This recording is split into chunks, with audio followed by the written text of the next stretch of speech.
का हमारे YouTube channel पर स्वागत है। तो आज से हम स्टार्ट करने वाले हैं यूपीपीसीएस जीएस पॉइंटर, जो कि आपकी उत्तर प्रदेश लोक सेवा आयोग की ओर से जो यूथ की कंपटीशन टाइम्स की आपकी सीरीज है, जिसमें सामान्य अध्ययन जीएस की 10,000 से प्लस आपके टॉपिक वाइज 1 लाइनर क्वेश्चन है, जो कि आपके देख सकते हो आप। इन सभी में आपके ये क्वेश्चन पूछे गए हैं और जो भी आपके प्रीवियस ईयर में क्वेश्चन जो पूछे गए हैं उन पर आधारित है।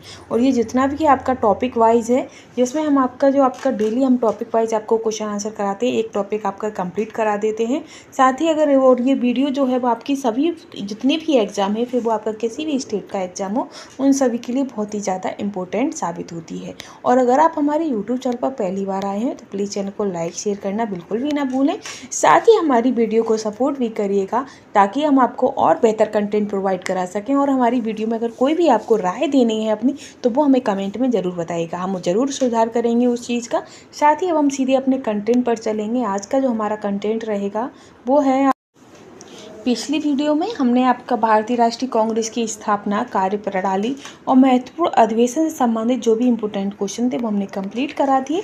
आज हम आपको कराएंगे भारतीय राष्ट्रीय कांग्रेस का उदारवादी चरण, जो कि 1885 1905 तक के जो भी इम्पोर्टेंट क्वेश्चन आपके बनते हैं उन सभी का हम कराएंगे आपको। साथ ही अगर आपको पसंद आता है हमारा कंटेंट तो प्लीज़ चैनल के साथ बने रहिएगा। तो चलिए हम स्टार्ट करते हैं। इसमें हमारा पहला है कि लॉर्ड कर्जन ने प्रांतीय सीमाओं को पुनर्गठित करने का निर्णय लिया और पूर्वी बंगाल और आसाम नामक एक नया प्रांत बनाया था। यह कथन सत्य है। तो यह कथन कैसा सत्य है? तो ये असैनिक प्रशासन 1905 के संदर्भ में सत्य है। जो लॉर्ड कर्जन थे, उन्होंने प्रांतीय सीमाओं को पुनर्गठित करने का निर्णय लिया और पूर्वी बंगाल और असम नामक एक नया प्रांत बनाया था। और यह कथन आपका सत्य है, असैनिक प्रशासन 1905 के संदर्भ में। ठीक है, आगे आपका नेक्स्ट है कि महाराष्ट्र में गणपति पर्व का श्री गणेश किसने किया था? आप सभी को पता ही होगा कि महाराष्ट्र में जो गणपति विसर्जन होता है, गणपति बप्पा का आगमन होता है, बहुत ही जोरों शोरों से ये पर्व मनाया जाता है। तो ये किसने स्टार्ट किया था? तो ये जो आपका था, ये वीजी तिलक ने स्टार्ट किया था। और इसका मुख्य मोटिव यही था कि जो भारतीय स्वतंत्रता के लिए सभी लोगों को इकट्ठा करना। ठीक है, आगे है आपका कि किसी भारतीय राष्ट्रीय कांग्रेस का प्रार्थना, याचना तथा विरोध की राजनीति करने का आरोप लगाया था। तो किसने लगाया था? तो ये आपके बाल गंगाधर तिलक ने भारतीय राष्ट्रीय कांग्रेस पर प्रार्थना, याचना तथा विरोध की राजनीति करने का आरोप लगाया था। ठीक है, आगे चलेंगे हम। आगे है आपका कि स्वराज्य शब्द का प्रयोग सर्वप्रथम किया था। तो ये स्वराज्य शब्द का जो सर्वप्रथम प्रयोग है वो आपके बाल गंगाधर तिलक ने किया था। ठीक है, आगे है कि गोपाल कृष्ण गोखले ने किस वर्ष में भारत सेवक मंडल सर्वेंट्स ऑफ इंडिया सोसाइटी की स्थापना की थी? तो 1905 में उन्होंने सर्वेंट्स ऑफ इंडिया सोसाइटी की स्थापना की थी। और किसने की थी? तो गोपाल कृष्ण गोखले ने की थी, भारत सेवक मंडल। ठीक, आगे आपका जो टॉपिक रहेगा वो है आपका कि बंगाल विभाजन एवं स्वदेशी आंदोलन। तो बंगाल विभाजन और स्वदेशी आंदोलन से संबंधित जो भी क्वेश्चन होंगे वो भी हम देख लेते हैं। तो इसमें आपका रहेगा पहला कि वंदे भारत भारतीय राष्ट्रीय कांग्रेस का शीर्ष गीत बना। तो कब बना था? तो स्वदेशी आंदोलन में। कब? स्वदेशी आंदोलन में वंदे मातरम भारतीय राष्ट्रीय कांग्रेस भारतीय राष्ट्रीय आंदोलन का शीर्ष गीत बना था। ठीक है, आगे है कि ब्रिटिश पत्रकार H.W. नेविंसन जुड़े थे। तो किससे जुड़े थे? तो ये आपके स्वदेशी आंदोलन से जुड़े थे। आगे है कि क्रांतिकारी संगठन अभिनव भारत समाज की स्थापना किसने की थी? तो अभिनव भारत समाज की स्थापना आपकी विनायक दामोदर सावरकर बी.डी. सावरकर ने की थी। ठीक है, आगे है कि बंगाल का विभाजन करने वाला गवर्नर जनरल कौन थे? तो वो आपके लॉर्ड कर्जन थे। और ये क्वेश्चन काफ़ी बार पूछा गया है। नेक्स्ट है कि यह कथन किसने कहा था कि विदेशी कपड़ों को जलाना एक निष्ठुर बर्बादी है? तो जो हमारे रविंद्रनाथ टैगोर थे, उन्होंने कहा था कि विदेशी कपड़ों को जलाना एक निष्ठुर बर्बादी है। ठीक है, आगे है आपका कि बंगाल के विभाजन के समय बंगाल का लेफ्टिनेंट गवर्नर कौन थे? तो जब बंगाल का विभाजन हुआ था उस समय बंगाल के जो लेफ्टिनेंट गवर्नर थे वो आपके सर एंड्रूज फ्रेयर थे। कौन थे? Sir Andrews Fraser. ठीक है, आगे रहेगा आपके इसमें कि स्वदेशी के समर्थक थे। तो स्वदेशी के समर्थक कौन थे? तो आपके दादा भाई नौरोजी थे। ठीक है, आगे है कि 1904 से लगातार भारत को स्वशासन देने पर बल दिया था। तो किसने दिया था स्वशासन देने पर बल? तो वो आपके दादा भाई नौरोजी ने ही दिया था। ठीक है, आगे आपका रहेगा नेक्स्ट क्वेश्चन कि वह आंदोलन जिसके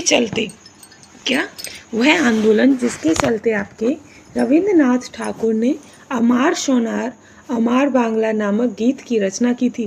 तो वह कौन सा आंदोलन था? तो वो आपका सविनय अवज्ञा आंदोलन था, जिसके चलते रविन्द्रनाथ टैगोर ने अमार सोनार अमार बांग्ला आपका नामक गीत की रचना की थी। और ये आपका जो बंगाल है वहाँ का राष्ट्रीय गीत भी है। ठीक है, आगे है कि ब्रिटिश वस्तुओं के बहिष्कार का सुझाव सबसे पहले दिया था। तो जो ब्रिटिश वस्तुओं का जो बहिष्कार था उसका जो सुझाव था वो कृष्ण कुमार मित्र ने दिया था। ठीक है, इसी के साथ हम आगे बढ़ेंगे। फिर है कि बंगाल के विभाजन 1905 के विरोध में हुए आंदोलन का जो नेतृत्व था वो किसने किया था? तो आंदोलन का जो नेतृत्व था वो सुरेंद्रनाथ बनर्जी ने किया था। आगे है कि स्वदेशी आंदोलन का नेतृत्व दिल्ली में किया था। तो किसने? तो वो आपकी सैयद हैदर रजा ने दिल्ली में स्वदेशी आंदोलन का नेतृत्व किया था।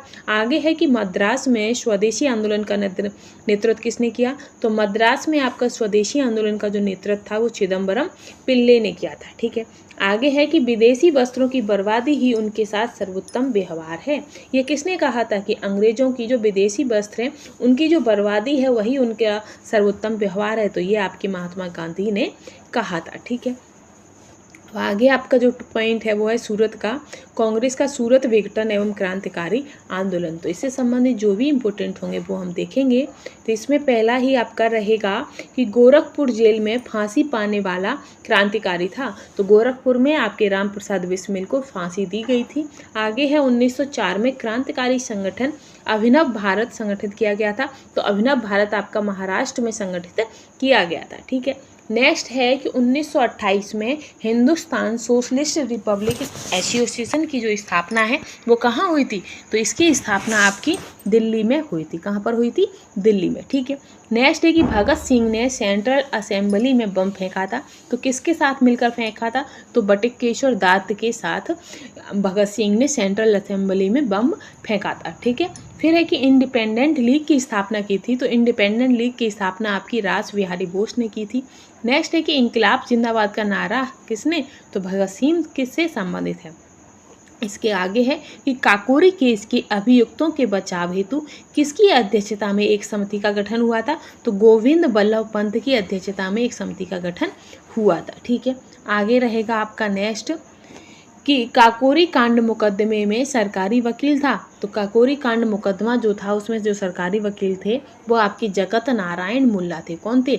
जगत नारायण मुल्ला। ठीक है, नेक्स्ट है कि काकोरी षड्यंत्र कांड का वह एकमात्र क्रांतिकारी जो पुलिस गिरफ्तारी से बच निकला था। तो जो आपके चंद्रशेखर आज़ाद थे वो काकोरी षड्यंत्र कांड में मात्र एक ऐसे क्रांतिकारी थे जो पुलिस की गिरफ्तारी से बच गए थे। ठीक है, आगे है कि हिंदुस्तान रिपब्लिकन एसोसिएशन का जो गठन है वो 1924 में कहाँ किया गया था? तो कानपुर में किया गया था। नेक्स्ट है कि भारतीय अशांति का जनक कहा जाता है। तो बीजी तिलक को भारतीय अशांति का जनक कहा जाता है। इसके आगे है कि वह कारागार जिसमें पंडित राम प्रसाद बिस्मिल को फांसी दी गई थी तो वो गोरखपुर का कारागार था जहाँ पर पंडित राम प्रसाद बिस्मिल को फांसी दी गई थी। ठीक है, इसके आगे बढ़ेंगे हम कि वह युग्म जिसको इंग्लैंड में अंग्रेज अधिकारी की हत्या के आरोप में फांसी दी गई थी तो वो आपके मदन ढींगरा और उधम सिंह थे जिनको आपकी इंग्लैंड में अंग्रेज अधिकारी की हत्या के आरोप में फांसी दी गई थी। ठीक है, आगे है कि भारतीय स्वतंत्रता के लिए फांसी पाने वाले प्रथम रिकॉर्डेड मुस्लिम का नाम है। तो उसका नाम आपका अशफाक उल्लाह खां है। आपका कि वह महिला क्रांतिकारी जिसने दीक्षांत समारोह में अपनी उपाधि ग्रहण करते समय अंग्रेज गवर्नर पर गोली चला दी थी तो वो आपकी बीना दास थी। ठीक है, नेक्स्ट है कि लाला लाजपत राय ने अपना राजनीतिक गुरु किसे माना था?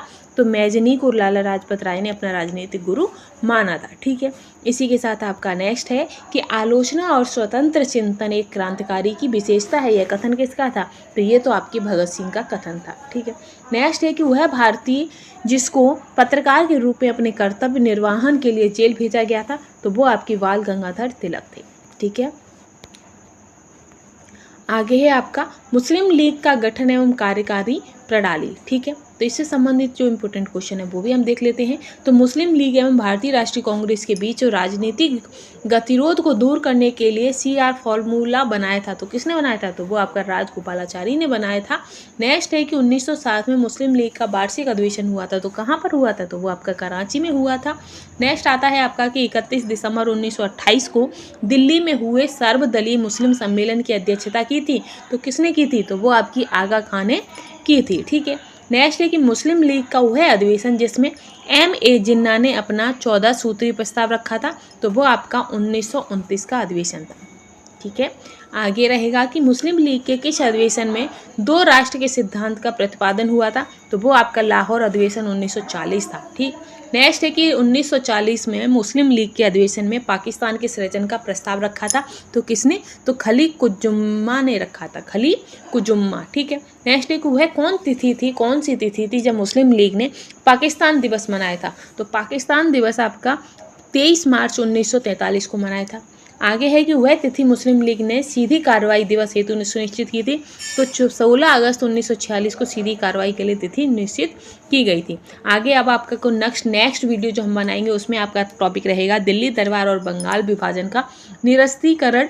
साथ ही इससे संबंधित जो भी इंपॉर्टेंट क्वेश्चन होंगे वो हम कंप्लीट करेंगे। और यदि आपको हमारा कंटेंट पसंद आ रहा है तो प्लीज़ चैनल के साथ बने रहिएगा।